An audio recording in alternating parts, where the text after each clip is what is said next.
Our government yesterday announced that for the first time, the budget in our country registered a surplus.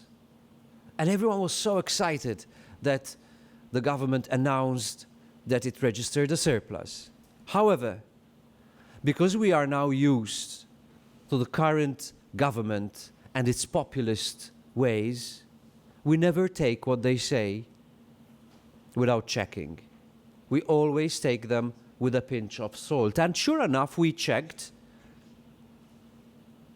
and we discovered that the reason why the government claimed it registered a surplus in the budget for 2016, for last year, is that it slashed capital expenditure in the country by half. And the government didn't say that. They don't care about giving the full picture. They just care about getting the headline that they want. So often, when you face populists, you could be faced with a headline that is powerful, but when you look between the lines, you will find a completely different story.